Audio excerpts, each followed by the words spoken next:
大家好，我是丽姐，欢迎大家来听相亲故事，感谢大家的订阅。哎呀，今天给大家讲一个让我哭笑不得的故事。一个台湾小伙子阿辉，32岁，在台北一家科技公司上班，收入还不错，长得也挺帅气的。家里人着急他的终身大事，经朋友介绍认识了我，希望我能帮他在大陆找个对象。阿辉告诉我，丽姐，我在台湾相亲了好多次，总是找不到合适的。听说大陆姑娘贤惠又温柔，能不能帮我介绍一个？我一听，这不是正合我意吗？两岸联姻多好啊！于是我赶紧给他安排了几次相亲。没想到啊，这几次相亲下来，差点没把这个台湾小伙吓得腿软。记得第一次我给阿辉介绍的是南京的一位姑娘小芳，28岁，在银行工作，人长得漂亮，也很有气质。两人在咖啡厅聊得挺开心，阿辉对我说感觉不错。可是后来小芳直接就问，你在南京有房子吗？打算买房吗？车子呢？阿辉一愣，我在台北有一套小公寓，南京暂时没有考虑买房。小芳皱了皱眉头，那怎么行呢？结婚肯定要有婚房啊。我父母说了，没有房子连谈都不用谈。阿辉当场就懵了。他后来跟我抱怨说，丽姐，台湾女生相亲从来不会一上来就问房子车子的事情，顶多会关心你的工作稳不稳定，人品好不好，志向如何，很少有这么直接问物质条件的。我当时就笑了，哎，这就是文化差异啦。在大陆，特别是一线城市或者省会城市，房子几乎是结婚的必要条件。阿辉摇摇头，太吓人了。台湾这边很多年轻人都是先结婚后买房，或者一起买房，哪有一开始就要求这么多的？我心想，这才哪儿到哪儿呀？于是我给他安排了第二次相亲，这次是上海的一位姑娘小文。小文家境很好，自己也是海归，在外企工作。两人见面聊得还算愉快，阿辉觉得小文很有见识，谈吐也很得体。可是吃完饭后，小文直接说，听说你是台湾人，你对于以后在哪里定居有什么打算？我父母希望我留在上海发展，而且他们说女方嫁人至少要有200万的嫁妆，男方这边彩礼和房子都要准备好。阿辉当场就懵了，200万嫁妆，彩礼，我们台湾基本上没有这些习俗了啊。小文笑了笑，这在上海很正常啊。我朋友结婚，男方不仅在市中心买了房，还给了彩礼68万，象征意义上的。阿辉后来跟我说，他算了一下，光房子加彩礼起码要准备700-800万人民币，这让他情何以堪啊。丽姐，我在台湾也算是条件不错的了，可是到了大陆怎么就变成穷小子了？阿辉苦笑着说，在台湾，我们相亲更注重两个人的相处模式和生活习惯是不是合拍，哪有一上来就谈这么多钱的事情？我告诉阿辉，在大陆，特别是经济发达地区，女方家庭对男方的经济条件要求确实挺高的，房子、车子几乎是标配，很多地方还有彩礼的传统。不过也不是所有姑娘都这样，我再给你介绍几个，你别着急。第三次相亲，我特意给阿辉选了一个思想比较开明的姑娘小李，是成都人，在一家设计公司工作。两人见面聊得很开心，谈到了很多共同话题。阿辉觉得终于遇到一个不那么物质的姑娘了。可是席间，小李的妈妈突然打来电话，小李接完电话后，表情有些尴尬。我妈问你是哪里人，做什么工作，有没有在成都买房？阿辉硬着头皮回答没有在成都买房的打算。小李叹了口气，其实我个人不太在意这些，但是在我们这边，父母的意见很重要，他们觉得没有稳定的住所就没有安全感。阿辉回来后跟我抱怨，天哪，丽姐，大陆女生谈恋爱都要考虑这么多吗？在台湾，我们更看重两个人的感情，很多情侣先租房子住，攒够了钱再考虑买房，父母一般不会干涉这么多。我笑着解释，这就是两岸婚恋观念的差异啊。大陆这边，尤其是80后、90后的父母，都希望女儿找个有房有车的，这样生活有保障。而且大陆的房价这些年涨得太快了，年轻人如果没有父母支持，很难全款买房，所以相亲市场上对男方的经济条件要求就特别高。阿辉半开玩笑地说，那我要不要回台湾找对象算了？这边的要求我实在是满足不了啊。说实话，我能理解阿辉的心情。两岸在婚恋观念上确实存在不小的差异。大陆这边，尤其是在经济发达的城市，房子和车子几乎是男方必须具备的条件。有些地方还有彩礼的传统，而台湾那边虽然也看重经济条件，但更注重两个人的相处和契合度，物质条件反而不是第一位的。几次相亲下来，阿辉都有点泄气了。他跟我说：“丽姐，我发现我们台湾的相亲和大陆真的很不一样。在台湾，我们相亲可能会关心对方的家庭背景、教育程度、工作情况，但很少一上来就问房子、车子的事情。两个人先交往，觉得合适了再考虑结婚的事宜，结婚后再一起努力买房买车也是很常见的。”听了阿辉的话，我不由得陷入了思考。确实，两岸的婚恋观念差异很大，这背后反映的是深层次的社会文化差异。丽姐，你能给我讲讲为什么大陆女生这么看重房子车子吗？阿辉充满疑惑地问我。哎呀，这个问题问得好。我给阿辉倒了杯茶，这里头大有讲究呢。首先，大陆这几十年发展太快了，从物质匮乏到如今的相对富足，人们对物质生活的追求特别强烈。其次，大陆的住房制度改革后，房子成了每个家庭最大的资产，也是社会地位的象征。再加上大陆的父母对子女的婚姻特别关心，常常把房子看作是婚姻稳定的基础。尤其是女方父母总担心女儿嫁出去会吃苦，所以对男方的经济条件要求就特别高。阿辉若有所思，原来如此，那台湾女生为什么不这样呢？我笑着解释，台湾的社会发展路径不一样啊。台湾经济发展比大陆早，已经度过了那种急功近利的阶段，社会价值观更加多元。再加上台湾的房价虽然也高，但购房压力没有像大陆一线城市那么大，年轻人可以选择先租房，慢慢攒钱买房。而且台湾女生普遍受教育程度高，经济独立性强，不会过分依赖男方提供物质条件。两个人一起打拼，共同承担生活压力，这种观念在台湾更为普遍。阿辉点点头，确实如此。我认识的台湾女生，很多都有自己的事业，不会把找对象当成改变命运的途径，而是希望找个志同道合的伴侣，一起面对生活。说到这儿，我灵机一动，对了，我有个朋友刚从台湾回来，他说台湾那边的相亲文化也挺有意思的，要不我给你介绍个台湾女生试试？阿辉哭笑不得，丽姐，我就是因为在台湾找不到合适的才来大陆相亲的啊。哎呀，这不一样，我神秘地笑了笑。我认识的这个台湾姑娘叫小琪，今年29岁，在大陆工作了3年，既了解台湾文化，又适应了大陆生活，或许会跟你更合拍呢。抱着试一试的心态，阿辉同意了见小琪。没想到这次相亲出乎意料的顺利。小琪性格开朗，思想独立，对物质条件没有特别高的要求，更注重两个人是否合拍。两人一见如故，聊了很多共同话题。饭后，小琪坦率地说，我在大陆工作这几年，发现大陆女生普遍对男方的物质条件要求比较高，这可能跟社会发展阶段有关。而我们台湾女生可能更在意两个人的相处方式和价值观是否一致。阿辉激动地说，没错，我之前相亲遇到的大陆姑娘，几乎都把房子车子放在第一位，让我感觉自己像是在参加资产评估。小琪笑了，其实我理解他们的想法。在大陆这种竞争激烈的环境中，房子确实是很重要的保障。但我个人认为，两个人在一起，最重要的是相互理解，共同成长。物质条件固然重要，但不是唯一标准。阿辉连连点头，太对了。这正是我一直以来的想法。看着他们聊得投机，我心里暗自高兴。果然，文化背景相似的人更容易产生共鸣啊。后来，阿辉和小琪的关系发展得很顺利。2个月后，阿辉专程来感谢我，丽姐，谢谢你，我和小琪已经确定关系了。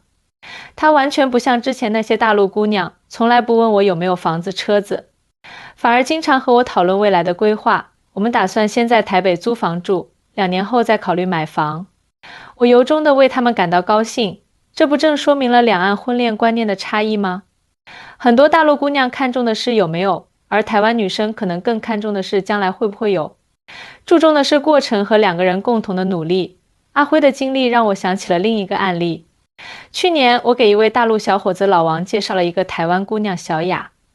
小雅来大陆读研究生，毕业后留在上海工作。老王是上海本地人，有房有车，家境不错。按理说他们挺合适的，可是几次约会下来却无疾而终了。后来小雅告诉我，丽姐，老王条件是不错，但他太功利了。第一次见面就向我展示他的房产证、车钥匙，还强调他每个月收入多少，仿佛在做一份资产报表。我感觉他把我当成了一件商品，用物质条件来收购我。相比之下，老王也有自己的困惑。丽姐，我不明白，我把最好的一面展示给小雅，为什么她反而对我兴趣不大？在上海，女生不都喜欢有钱有房的男生吗？我只能苦笑着解释，这就是文化差异啊。台湾那边的婚恋观念和大陆不太一样，台湾女生更看重感情的培养和三观的契合，而不是一上来就谈物质条件。这让我不禁感慨，两岸的婚恋观念差异真的是社会文化差异的缩影啊。在接下来的日子里，我见证了阿辉和小琪的感情升温。半年后，阿辉向小琪求婚了，两人决定在台北定居。阿辉特地给我发了喜帖，邀请我去台北参加他们的婚礼。婚礼上，我见到了小琪的父母，他们和大陆的家长很不一样，从来没有问过阿辉有没有房子车子，而是更关心他的人品和对小琪的态度。小琪的爸爸甚至说，只要你们两个感情好，生活上的事情可以慢慢来，我和孩子他妈会尽力帮忙的。阿辉向我感慨，丽姐真的很庆幸认识了小琪。如果按照大陆的标准，我可能一辈子都结不了婚。在台湾，我们更看重的是两个人是否互相欣赏，能否一起面对生活的挑战，而不是一开始就设立很高的物质门槛。小琪也插话道，其实我有几个台湾女生朋友嫁到了大陆，一开始也不适应大陆的婚恋观念。在台湾，我们相亲可能会关注对方的家庭教育、个人素质、兴趣爱好等，很少一上来就谈彩礼、房子这些。而且台湾的父母通常不会过多干涉子女的婚恋决定，更多是提供建议和支持。但在大陆，我发现父母的意见往往起决定性作用，特别是在物质条件的要求上。听了他们的话，我深有感触。其实这些年，我接触了不少两岸青年的婚恋故事，发现文化差异确实存在，但并非不可调和，关键是双方要互相理解，求同存异。就拿房子这个问题来说，在大陆，房子几乎是结婚的必备条件，男方不买房，很多姑娘和他们的父母就会有很大顾虑。而在台湾，年轻人普遍认为可以先结婚后买房，或者夫妻共同努力攒钱买房，房子不是婚姻的前提条件。还有彩礼问题，在大陆很多地区，特别是农村，彩礼是必不可少的。男方家庭需要给女方家庭一笔钱，金额从几万到几十万不等，有的地方甚至更高。而在台湾，彩礼这个概念已经淡化了很多，更多的是象征性的见面礼，金额也不会太高。在我多年的红娘经验中，我发现大陆和台湾在婚恋观念上的差异，不仅仅体现在物质条件的要求上，还体现在很多细节里。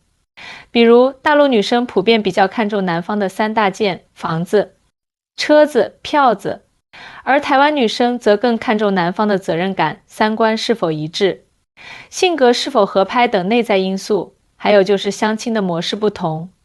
在大陆，相亲往往是快进快出的，一次见面聊不到半小时，女方就能决定要不要继续接触。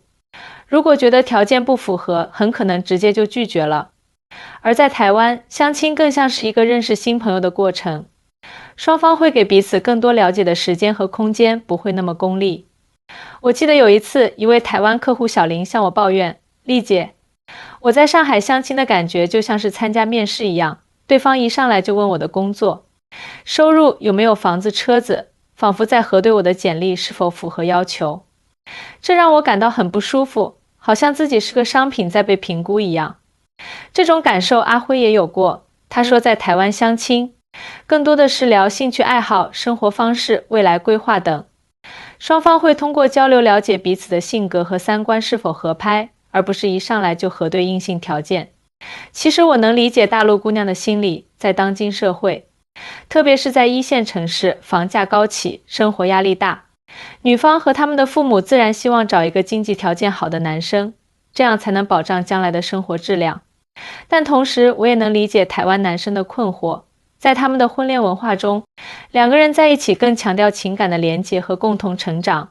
物质条件虽然重要，但不是决定性因素。回到阿辉和小琪的故事，他们的婚礼后，我偶尔会收到他们的近况。小琪已经适应了台北的生活，阿辉也在努力工作，两人一起存钱买房。虽然暂时还是租房住，但他们的生活过得很充实，很幸福。阿辉有时会和我分享他在台湾的见闻。他说，丽姐，在台湾，很多年轻夫妻都是先租房住，攒够了首付再买房。父母一般不会强求子女一定要在结婚前买房，而是会尽力提供一些经济支持，让子女自己做决定。小琪也表示，在台湾，我的很多朋友结婚时都没有自己的房子，有的甚至和父母同住。大家更注重的是两个人在一起是否开心，能否共同面对生活的挑战，而不是一味的追求物质条件。这让我想起另一个案例。去年，我给一位大陆姑娘小张介绍了一个台湾男生阿俊。阿俊在上海工作，收入不错，但没有买房。小张一开始很犹豫，担心父母不会同意。但经过几次约会，小张被阿俊的责任感和上进心打动了。他对我说，丽姐，阿俊虽然没有房子，但他很踏实，对未来有明确的规划。我们决定先确定关系，一起努力攒钱买房。小张的父母起初不太赞同，但见到阿俊后，被他的诚恳和责任感打动了。最终，他们同意了这门亲事，还主动提出帮助两人付部分首付。阿俊很感动，他告诉我，丽姐，在台湾，我们不太习惯向父母伸手要钱买房，年轻人更倾向于靠自己的能力完成人生大事。但我理解大陆的父母爱子女的心情，也很感谢他们的支持。这个案例让我看到，虽然两岸婚恋观念有差异，但只要双方能够相互理解、尊重，这些差异就不是问题，反而可能成为互相学习、共同成长的契机。说起来，我觉得两岸婚恋观念的差异，很大程度上反映了社会发展阶段和文化传统的不同。大陆经历了快速的城市化和经济发展，房价飙升，竞争激烈，这导致人们对物质保障的需求更为迫切。特别是在大城市，没有房子意味着生活质量会大打折扣，所以女方及其父母会特别看重男方的经济条件。而台湾的社会发展相对稳定，房价虽然也高，但购房压力没有大陆那么大。再加上台湾女性普遍受教育程度高，经济独立性强，不会过分依赖男方提供物质条件，所以在择偶标准上会更注重人品、性格等内在因素。当然，这不是绝对的。大陆也有很多不看重物质条件的姑娘，台湾也有对物质要求较高的女生。关键在于个人价值观的差异，而不仅仅是地域文化的不同。我还注意到一个有趣的现象，随着两岸交流的日益频繁，很多在大陆工作生活的台湾青年，以及在台湾学习工作的大陆青年，他们的婚恋观念正在相互影响、融合。比如，我最近认识的一位在北京工作的台湾男生小邱，他已经接受了要在北京买房才能结婚的现实。他说，在台湾，我可能不会这么着急买房，但既然选择在北京发展，就要适应这里的生活方式和社会规则。而另一位在台北工作的大陆姑娘小娟则表示，来台湾后，我的婚恋观念变了很多。以前在大陆，我和父母都觉得男方必须有房有车才能谈婚论嫁，但在台湾生活久了，我发现两个人在一起，更重要的是相互理解，共同成长，物质条件可以慢慢积累。这些跨越海峡的爱情故事，让我看到了两岸青年在交流中不断理解、包容、融合的过程。虽然文化差异客观存在，但只要心中有爱，这些差异就不会成为阻碍，反而可能成为爱情的调味剂。回到文章开头的问题，为什么台湾女孩不像大陆女孩那样高度看重男方的房子、车子？经过这么多案例的分析，我觉得主要有以下几点原因。首先，社会发展阶段不同。台湾社会发展较早，已经度过了追求物质的急功近利阶段，价值观更加多元化、个人化。其次，女性经济独立程度不同。台湾女性普遍受教育程度高，经济独立性强，不会过分依赖男方提供物质保障。第三，住房压力不同，虽然台湾房价也不低，但购房压力没有大陆一线城市那么大，年轻人可以选择先租房，慢慢攒钱买房。第四，家庭干预程度不同，台湾父母对子女婚恋的干预相对较少，更多是提供建议和支持，而不是设立硬性条件。最后，婚姻观念不同，台湾社会更强调婚姻的情感基础和共同成长，而不仅仅是物质条件的结合。当然，这些差异并不是绝对的，随着两岸交流的增加，婚恋观念也在不断融合演变。我相信未来会有越来越多的两岸青年走到一起，共同创造美好的生活。作为一名红娘，我见证了无数两岸青年的爱情故事，有成功的，也有失败的。但我始终相信，真正的爱情能够跨越文化的差异，只要双方愿意相互理解、尊重，就一定能找到适合彼此的相处之道。就像阿辉和小琪、阿俊和小张这样的两岸情侣，他们用实际行动证明，爱情的力量可以超越地域和文化的界限，创造属于自己的幸福。我是丽姐，感谢大家听完这个故事。如果你也有类似的经历或者想法，欢迎在评论区留言分享。我们下期再见。